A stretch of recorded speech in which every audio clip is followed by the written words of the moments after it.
Bonjour, c'est Cryptolis, j'espère que vous allez bien en ce vendredi 13 janvier 2023. Bienvenue dans la quotidienne, notre rendez-vous matinal du lundi au vendredi pour analyser les news crypto, le marché et bien évidemment le Bitcoin. Alors comme d'habitude on va commencer par les nouvelles où on va faire un petit tour sur Polygon, sur la SEC qui remet les points sur les i entre Gemini et Genesis. On va bien sûr aller voir l'IPC Core, voir les chiffres qui sont tombés. On va faire un petit tour sur crypto.com et on terminera sur Nexo. Nexo sur lequel on a quand même pas mal de choses et c'est important de le prendre en compte. On ira ensuite faire notre analyse technique dans lequel on a eu un mouvement haussier très fort. On va essayer de comprendre jusqu'où on va, pourquoi, et est-ce que c'est oui ou non un trap. Ça va être la réponse qu'on va essayer d'apporter dans cette vidéo, en tout cas vous donner ma vision. Alors comme d'habitude avant de commencer, si vous voulez soutenir la chaîne c'est très simple, likez et partagez la vidéo, ça aide beaucoup au référencement, et abonnez-vous si c'est pas déjà fait, et on commence tout de suite avec Polygon. Polygon qui va faire une grosse transformation, et pour ça ils vont faire notamment un hard fork en janvier, donc ça a été acté, en tout cas la proposition va être effectuée, et ce serait le 17 janvier.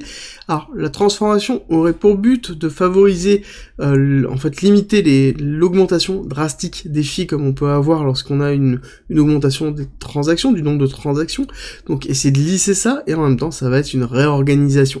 Clairement, ils sont en train de préparer, je pense, une nouvelle derrière, qui va avoir certainement encore autre chose. Cette notion de réorganisation, elle est essentielle, je pense, pour la notion de scaling de Polygon, et je pense qu'on aura certainement une news dans les 3 mois sur Polygon, par rapport notamment à ce hard fork. Ça, c'est un petit peu mon avis. Ensuite, on attaque avec la SEC qui lance des poursuites contre Gemini et Genesis parce que ils ont lancé une offering sur des securities. Pour rappel, la SEC est là pour veiller au grain, et le principe de la security, c'est que c'est considéré comme une action. Donc c'est très très encadré aux États-Unis, et donc forcément un token, est-ce que c'est une securities ou non, c'est aussi ce qui se passe au niveau du procès entre le XRP, donc Ripple, et la SEC. Alors là, c'est vraiment très intéressant, parce que les deux qui sont en pleine guerre actuellement, parce que Genesis a des problématiques de liquidité depuis le crash de FTX, à savoir que Genesis c'est une entité qui prête à tous les gros, notamment Gemini, et Gemini a 950 millions de dollars de ses clients bloqués chez Genesis, parce qu'ils ont bloqué les retraits le temps qu'ils régulent leur fonctionnement.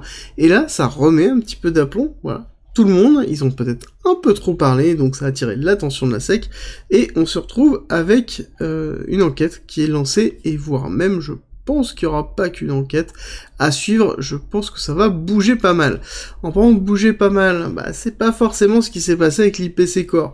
Comme on l'avait un petit peu anticipé, on a un IPC qui est resté stable, dans en tout cas le prévisionnel. Ça veut dire quoi? Ça veut dire que c'était pricé à 6,5, et on voit qu'on a atteint 6,5, on est bien dans une basse, dans une descente, par exemple de 7,1 à 6,5, on voit que l'inscription au chômage a diminué, d'accord, c'était pricé une augmentation à 615, ça a diminué à 605, alors du coup c'est quelque chose qui est positif pour l'économie, mais pas positif pour le marché financier, parce que ça veut dire que la Fed a les moyens de pouvoir continuer à augmenter ses taux, comme il le souhaite, pour pouvoir appuyer sur l'inflation. Donc ça veut dire aussi que derrière, le marché financier s'attend à ce que la diminution des taux ne soit pas aussi rapide que prévu, d'où la réaction qui était plus ou moins mitigée entre les deux nouvelles. Et surtout que si on regarde un petit peu plus en amont ce qui se passe, alors pour avoir accès à ça, c'est assez simple, il suffit d'aller ici sur IPC Core, vous rentrez dedans, vous allez avoir ici dans les bureaux labeurs statistiques, et vous avez accès à tout, d'accord? Ensuite, là, on a l'état de la composition de cet indicateur pour voir un petit peu où on en est. Donc là, on va regarder décembre, d'accord, on va regarder la dernière colonne, et on va voir, on va comparer en novembre, et on va voir que majoritairement, on a quand même pas mal d'augmentation. Les gros endroits, et c'est ce qui fait la chute, clairement, c'est sur l'énergie, d'accord? Vous avez regardé l'énergie, regardez bien l'énergie. On se retrouve sur justement l'oil, donc derrière le pétrole, on se retrouve à moins 16%. On retrouve derrière l'énergie qui est totalement en baisse à moins 4,5. Ce qui entraîne aussi fortement sur la totalité des items, le moins 0,1. C'est le moins 0,1, c'est l'énergie. D'accord? Si on regarde un petit peu, oui, on a diminué sur la food, mais somme toute, c'est vraiment l'énergie qui porte. Parce que quand on regarde sur la totalité du reste sans la food et l'énergie, on a bien une augmentation. Donc ça veut dire que principalement, tout est en train de coûter un petit peu plus cher, à part l'énergie et la food. Et c'est là où on se dit, ok, si on n'avait pas eu justement cette partie de chute énergétique très très forte, avec un appui très fort sur le pétrole, est-ce que, oui ou non, on aurait été en descente? Je pense que non, et ça c'est plutôt quelque chose qui est en train d'être pricé négativement par le marché actuellement, dans le sens où, si jamais on a un regain énergétique, en tout cas sur une forme de pricing beaucoup plus agressive qui pourrait être fait, bon, on pourrait avoir un retour de l'inflation, parce que là, la diminution, en tout cas, la chute de l'inflation comme elle est structurée, elle est principalement liée, justement, sur la food et l'énergie, des choses qui sont excessivement volatiles, donc on pourrait revoir une réaugmentation dans l'inflation assez rapidement par rapport à ça.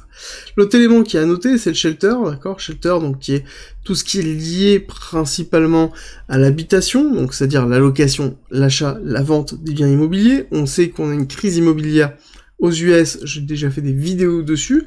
Pour l'instant, elle est en cours de stabilisation, mais on voit que ça continue à augmenter. On oscille entre 0,8, 0,6, 0,8, avec des 0,7 de temps en temps, mais on est plus ou moins dans cette phase-là d'augmentation, donc on est sur un total annuel de 7,5.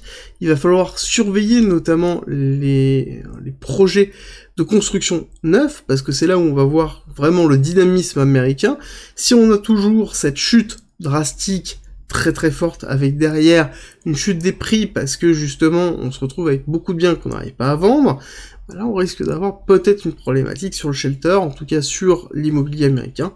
Pour l'instant, on est quand même très très loin de la spirale de 2008 que l'on a eu avec les subprimes. On enchaîne avec Crypto.com, le CEO qui nous annonce encore un layoff de 20%.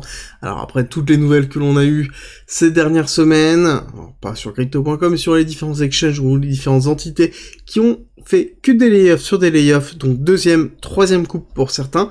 Là on est sur la deuxième pour Crypto.com avec 20% encore qui a été licencié, donc ça montre à quel point ce Crypto Winter est difficile pour les exchanges, et ça on le savait, et on en sait un petit peu plus sur notamment Nexo. Nexo, qui est donc une plateforme de lending, qui fait partie de mes nouvelles régulièrement parce que ils essaient de racheter à droite à gauche, ils disent qu'ils ont des milliards pour pouvoir acheter. Je vous avais dit que justement, il fallait prendre un petit peu de recul par rapport à ces nouvelles-là. Quand c'était comme ça, c'était peut-être un petit peu compliqué, notamment l'altercation qu'il y a eu avec The Vold et Nexo posait problème. Et là, on a un petit peu plus d'informations. On a notamment un article qui nous explique qu'il y a eu une descente de police, notamment en Bulgarie. Alors, on parle de 300 policiers sur plus d'une dizaine de sites, je crois, qui ont fait des interventions pour justement récupérer un certain nombre d'informations sur Nexo.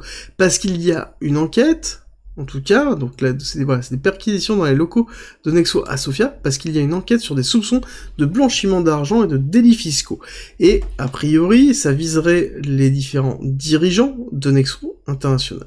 Dessus, on a Nexo qui se défend de ces accusations-là, avec une prise de parole sur lequel, voilà, ils sont refusés, parce que ils ont quelque chose qui est moral, voilà, bref. Peu importe si vous avez de l'argent sur Nexo, on sort, de façon à être juste tout simplement le plus clean possible.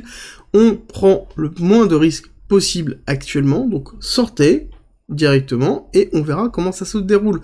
Peu importe qui est derrière quelque chose qui soit principalement lié à un blanchiment d'argent ou non, Nexo pointe la corruption bulgare en allant encore plus loin, en comparant ça à du racket, et que a priori ils auront des nouvelles passionnantes dans les semaines à venir, parce que ils sont en train d'être en conformité avec, ils sont déjà en conformité avec des autorités compétentes et des régulateurs, et que ça continuera dans ce sens-là. Je vous laisse voir, vous, votre opinion. Moi personnellement, je n'ai quasiment plus rien sur Nexo, j'ai rapatrié le peu de fonds qui me restait dessus. Vous savez que Nexo, je l'utilisais principalement pour la carte bleue uniquement, et bon, voilà, j'ai arrêté de l'utiliser, je pense que je vais arrêter de l'utiliser en attendant de savoir ce qui se passe et prendre un petit peu, comme d'habitude, de recul par rapport à ça. On va terminer avec les nouvelles, on va attaquer la partie technique après un court interlude. Cette vidéo est sponsorisée par BitGet. BitGet, donc, qui est un échange centralisé que j'utilise déjà depuis un certain temps, qui a une volonté de croissance qui est très forte, qui continue en bear market de recruter et de gagner du terrain, contrairement à d'autres exchanges, et on retrouve quelque chose qui est très performant en termes de liquidité, au niveau des futurs, au niveau du spot à 0 frais, du copy trading très intéressant aussi, qui fonctionne bien. Je vais vous faire aussi des vidéos dessus pour bien comprendre comment ça fonctionne. On a du earning, on a absolument tout, et c'est sans KYC avec une limite de 20 BTC par jour, ce qui est colossal. À côté, on a un proof of reserve qui est plus que correct, avec un hachage Merkle qui a été mis en place, un des premiers à avoir été fait. On a 244% de réserve, et on se retrouve quand même avec des ratios qui sont juste colossaux, avec 200% sur les USDT, ça veut dire qu'ils possèdent 244% de la valeur déposée des utilisateurs. Donc là, on est quand même vraiment dans un niveau, au niveau de la proof of reserve, qui est très conséquent, et dans tous les cas, on se retrouve sur un produit qui, en lui-même, ne cesse d'évoluer, qui a une volonté de devenir leader, ou en tout cas d'être numéro 2, et qui se donne les moyens de le faire, et c'est intéressant de le voir. Donc si vous cherchez une plateforme pour vous diversifier ou une nouvelle plateforme de trading, n'hésitez pas à essayer BitGet. Avec mon lien, vous avez moins 10% sur les frais et vous avez des bonus jusqu'à 8000 $ avec l'utilisation du lien qui est en commentaire et en description. Et on reprend la vidéo tout de suite. On commence la partie technique par notre rappel habituel de notre hypothèse Elliotiste avec 1, 2, 3, 4, 5 terminés en avril 2021. Nous sommes dans un retracement A, B, C. B avec extension, C avec extension, nous avons une pattern de week off de réaccumulation en BC, AR, ST avec ST prise de liquidité du BC, et nous sommes actuellement dans sign of weakness. Donc quelque chose qui est assez bullish, somme toute, dans lequel on est dans une fin d'Elliotisme. Donc dessus on a deux possibilités, soit on part sur un nouveau schéma Elliotiste, soit on part sur une forme de ranging, à savoir que je suis en train de me diriger plus en plus, et ça vous le savez depuis un certain temps, sous une forme de ranging, pendant peut-être 1 ou 2 ou 3 mois, entre 15 et 25 000, où on se trouve sur la totalité du mouvement du Bitcoin. Nous sommes en dessous du 618, donc nous sommes dans une zone de rechargement long terme, si ça nous intéresse, si on a une politique de DCA intelligente dans lequel on comprend qu'on peut descendre plus bas. Dans les descentes de plus bas, on a l'objectif 786 à 14 800, on a le top de la 1 à 15 000, et on a le 1,618 à 10 000 qui représente principalement l'extension Fibonacci 1,618 du retracement de la A sur la B, et plusieurs autres indicateurs qui convergent vers les 10 000, à savoir que c'est la target de beaucoup de personnes qui sont justement encore actifs. Donc c'est pour ça que les 10 000 reviennent régulièrement. On va zoomer dans cette partie-là, mais avant c'est juste intéressant de le renoter, dans lequel nous avons enfin une belle bougie verte bien effectuée.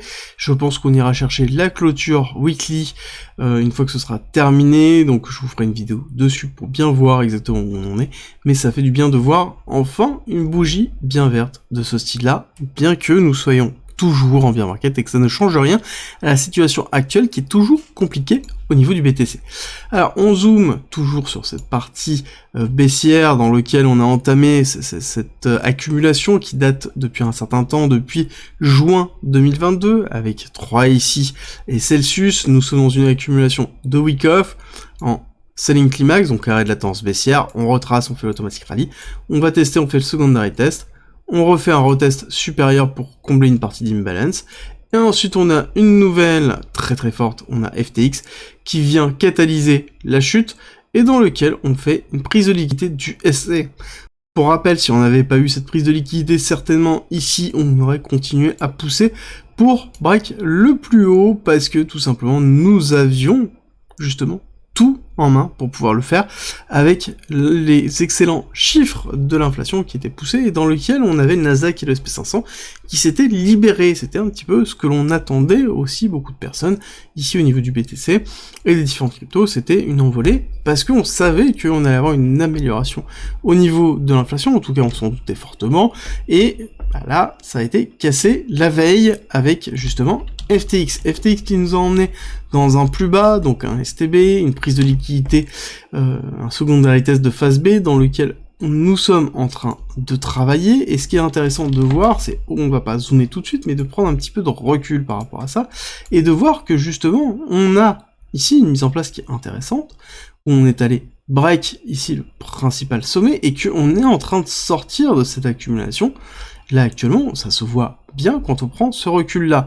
Alors ce qu'on va faire, c'est qu'on va juste rajouter aussi Ichimoku pour bien montrer que nous sommes actuellement passés au-dessus du Kumo, donc on n'a plus rien qui nous bloque. Actuellement, on n'a plus rien qui nous bloque, on a bien la LS qui est libérée, les prochains gros niveaux sont bien loin, sont à 20 500 quand on fait du Ichimoku. Donc là-dessus, on se dit que potentiellement, on peut partir un petit peu plus haut pour retravailler. On garde bien cette idée parce qu'on va la retravailler un petit peu plus tard. On va zoomer et être en 4 heures pour voir un petit peu ce qui s'était passé. Je ne vous refais pas tout, je vous rappelle juste que nous sommes dans une accumulation de week-off aussi pareil dedans, donc on n'oublie pas la fractalité du marché, avec le SC, donc Selling Climax, Automatic Rally, Secondary Test, prise de liquidité, cette fois-ci prise de liquidité juste en une mèche, dans lequel on a eu justement le départ de ce mouvement. Mouvement qui a été acté aussi par ici ce break-off structure, cette prise de liquidité qui avait été faite, d'accord? Ça, c'était un signal disant que potentiellement on pouvait aller chercher beaucoup plus haut.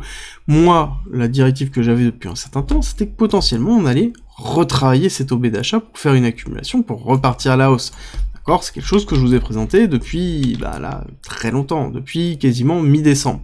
En l'occurrence, j'ai eu une invalidation, ça je vous en avais parlé depuis un certain temps, dans lequel on pouvait avoir cette perspective ici de rebond pour repartir à la hausse, qui était donc une invalidation de mon OB d'achat, dans lequel on voit qu'on est bien parti très fort, dans lequel j'ai aussi retracé une extension de Fibonacci pour prolonger cette accélération haussière sur le retracement.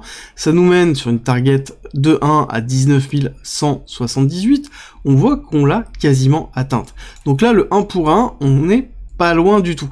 Là, c'est la grande question qu'il faut se poser, c'est est-ce qu'on est dans des patterns de retracement 1 pour 1, ou est-ce qu'on va aller chercher des extensions, donc extensions qui pourraient nous amener justement à ces 20 000 $ et ces 20 500 $ dont on a parlé tout à l'heure au niveau de l'Ichimoku, donc qui sont des zones importantes, et si on prend aussi un petit peu de recul, hop, on va comprimer un tout petit peu, et on va tirer ce retracement de Fibonacci, de cette chute de FTX, on voit que nous sommes passés au-dessus du 0,5, et nous sommes allés titiller les 618 ans. Pas encore exactement, mais on en est vraiment pas loin, qui correspond à l'objectif de 1. Donc du coup, on pourrait avoir vraiment un rebond fort dessus, pour aller retracer, pour ensuite retravailler, d'accord? Surtout qu'on a fait pas mal d'imbalance ici, ça pourrait paraître tout à fait logique. À ce moment-là, on va se poser la question, quel type de retracement on va avoir? Est-ce que ça va être un retracement de la totalité de ce mouvement haussier, d'accord? Parce qu'on n'oublie pas que là on a le mouvement baissier, on retrace, donc on retrace sur le 618 de la totalité de ce mouvement-là. Ok, donc ça veut dire que là on a un retracement en 3 temps, dans lequel on fait une structure à 618 pour faire une continuité baissière. Donc à ce moment-là, est-ce qu'on irait chercher un spring? Ça c'est la question. Est-ce qu'on irait chercher un spring? Ça c'est vraiment la question qu'il faut se poser, parce que c'est là où tout va se jouer. Pourquoi? Parce que dans une continuité de descente, dans une continuité de short, on a toujours ce qu'on appelle un retest bearish, d'accord, de la partie précédente. Et quand on regarde ce qu'on est en train de retester, on est en train de retester notamment une zone ici de résistance très forte du cours. On a un autre retest, généralement, qui est plutôt la zone d'avant cassure, qui serait justement les 20 000 $. Donc là, est-ce qu'on va faire ce retest bearish? Est-ce qu'on va faire un rebond? Donc est-ce que là, on rebondit tout simplement sur le 618 pour continuer? Ou est-ce qu'on va chercher plus haut, avec notamment, si on regarde en plus le plus haut, hop, on va refaire rapidement le mouvement total, on voit que le plus haut serait le 786, 786 correspond aux 20 000, d'accord? Correspond à un retracement beaucoup plus profond pour un retest bearish beaucoup plus agressif. Dans tous les cas, pour invalider le fait qu'on soit dans une continuité bearish, il va falloir faire quelque chose de très fort, c'est-à-dire qu'il va falloir break vraiment très haut, et pour break très haut, ça veut dire qu'il va falloir break la partie qu'on n'a pas eu, le break of structure qu'on a là. D'accord, donc il va falloir casser les 21 500 pour se dire que là, on a une invalidation réelle de la continuité baissière et que potentiellement on est en train de structurer au-dessus pour refaire un retest pour repartir. Donc vous voyez que là le bullish il est quand même très très loin. Il faut le prendre en considération, oui, parce que ça fait partie des choses, mais là on est plus sur une forme de retest. Pour pouvoir invalider le retest, il va falloir casser les 21 500. Bon, 21 500 c'est loin, d'accord?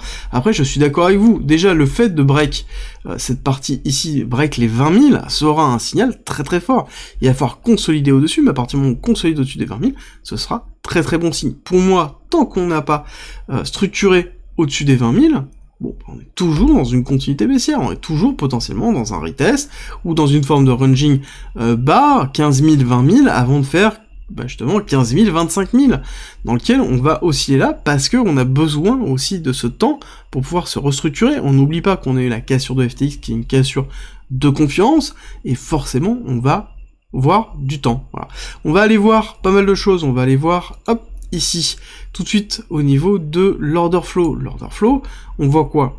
On voit qu'on a un petit spot qui monte, mais légèrement, qui a beaucoup de mal, hein. Pour rappel, quand on regarde la différence ici, le perp il est vraiment très très bas, donc le perp pousse vraiment, donc ça sous-entend que là on est sur une augmentation qui est liée au perpétuel, qui n'est pas liée au spot, donc ça veut dire qu'il n'est pas lié sur le long terme à la consolidation des actifs. Donc là il faut faire très très attention.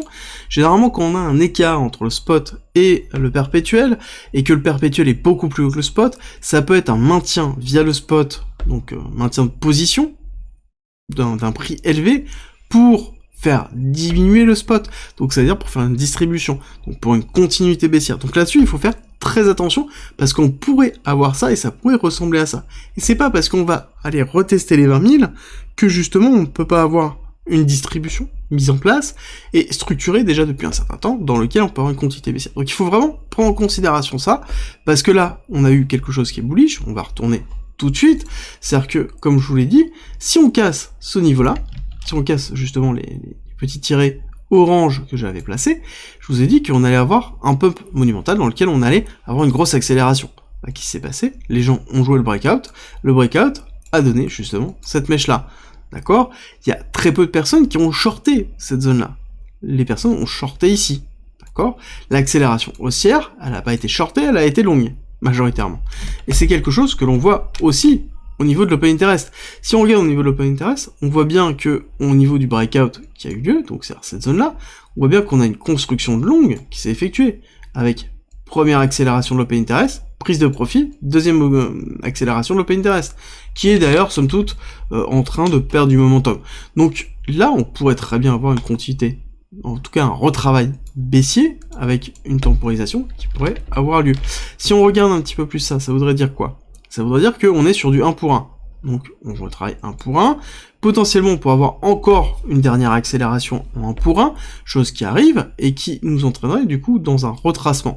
La grande question qu'il faut se poser, c'est est-ce que là on est dans une pattern à 3 accélérations dans une fractalité, où là on est dans une grande 1, retracement, et ensuite accélération, donc ça voudrait dire qu'on retrace la totalité du mouvement STB jusqu'au 1, ça voudrait dire qu'on retrace ici la zone dans laquelle on a travaillé déjà depuis un certain temps en 618, donc retracement classique.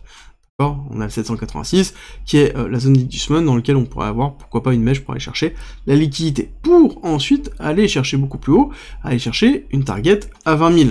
D'accord, ce qui serait en même temps cohérent si on regarde un petit peu ce qui est en train d'être effectué. Donc on se met au STB, on va chercher le niveau là, on se projette sur le 618, on voit que le niveau 1 il est à 20 500, bon classique, on va chercher le 786 dont on a parlé tout à l'heure, le niveau 1 il est où?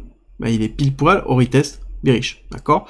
Donc là, est-ce que j'ai tendance à me dire qu'on va avoir une accélération encore? Oui. Est-ce que on va retracer avant? Il y a de grandes chances qu'on retrace avant, et si jamais on a encore une dernière accélération, je pense que ce sera vraiment la dernière, et qui sera quand même moins importante que celle présente. Par contre, encore une fois, là on voit bien une divergence au niveau de l'open interest, au niveau des acomptes classiques et des positions qui sont créées. On a des positions longues, là pour l'instant, on a ce creux qu'on avait commencé à mettre en place au niveau des shorts, qui s'est totalement inversé, dans lequel on est allé retester la partie supérieure, on ne l'a pas dépassé, mais en tout cas ça veut dire qu'on est en train de maintenir sur du pair le cours, point. et la totalité des comptes sont plutôt sur du short, donc une continuité baissière. Donc là, il va falloir prendre un petit peu de recul par rapport à ce qui s'est passé. Surtout que si on regarde ETH BTC, on voit quoi? On voit qu'on a une sous-performance de Ethereum, ou plutôt une surperformance du BTC. Une surperformance du BTC. Ça veut dire quoi? Ça veut dire que le BTC a poussé sans Ethereum. Donc ça veut dire aussi que potentiellement c'est un mouvement du BTC. Et ça nous confirme aussi en tout cas ça renforce la probabilité que on soit sur un maintien du cours en perp sur le BTC pour pouvoir après distribuer. Bon, ça reste quand même toujours mon hypothèse. Dans tous les cas, pour moi, il va falloir avoir un retest à un moment donné pour pouvoir se dire que potentiellement en bas on est allé récupérer les liquidités avant de pouvoir repartir. Que ce soit une prise de liquidité avec un spring avec une prise de liquidité du STB, ou que ce soit une prise de liquidité de la zone colossale qu'on a statué ici, d'accord? Là, on a un pléthore de longues qui sont en attente. Donc aller retravailler cette zone-là pour restructurer à la hausse me semble pas totalement incohérent par rapport à l'état de la liquidité actuelle.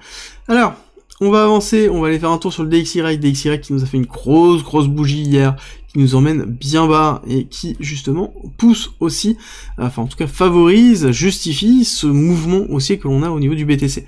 Par contre, ce mouvement haussier, on ne l'a pas forcément au niveau du Nasdaq. On voit hier, ça a été quand même très mitigé. Après ça, je vous ai expliqué pourquoi. C'est aussi lié aux chiffres. Les chiffres en eux-mêmes sont plutôt positifs pour l'économie, mais plutôt négatifs pour le marché financier, parce que ça veut dire que la Fed a un petit peu les coudes libres pour pouvoir continuer à maintenir ses taux, et ça va faire très mal. Je pense qu'il y a une possibilité de se retrouver dans une zone de ranging jusqu'à la prochaine annonce de la Fed, d'accord?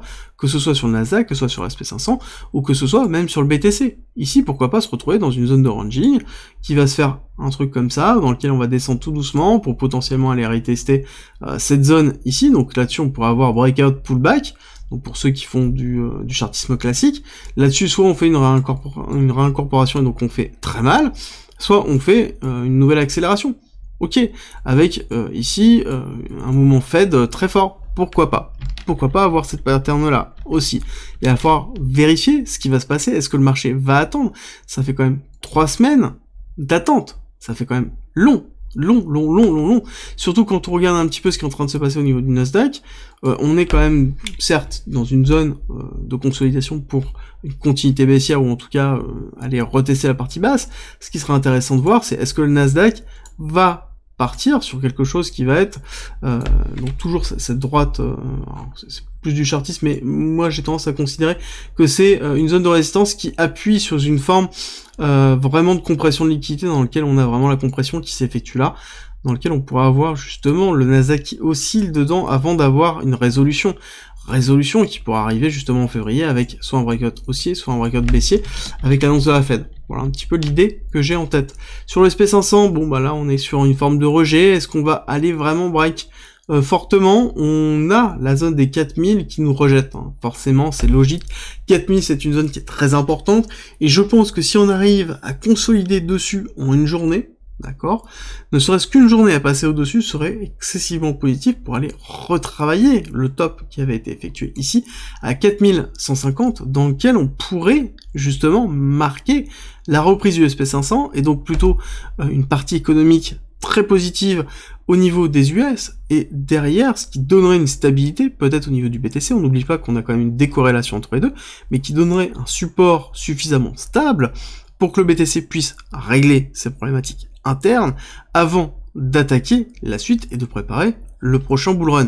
Dites-moi ce que vous en pensez en commentaire, et si jamais vous avez des questions, n'hésitez pas à les poser, j'en sélectionnerai une pour soit l'hebdomadaire ou soit la quotidienne de lundi pour y répondre.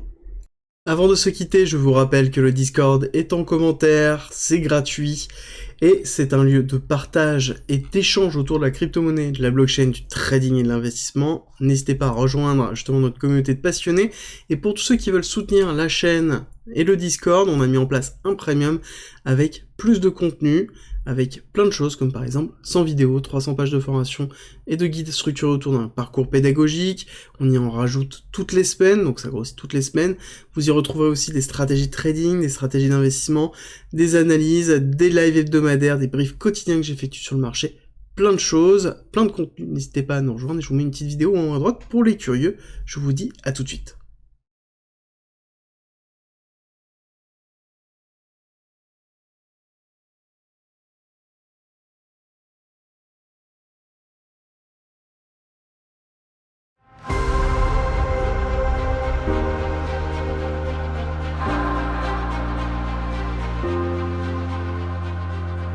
Si tu aimes mon contenu, n'hésite pas, partage, like, ça m'aide énormément, et rejoins-nous sur Discord.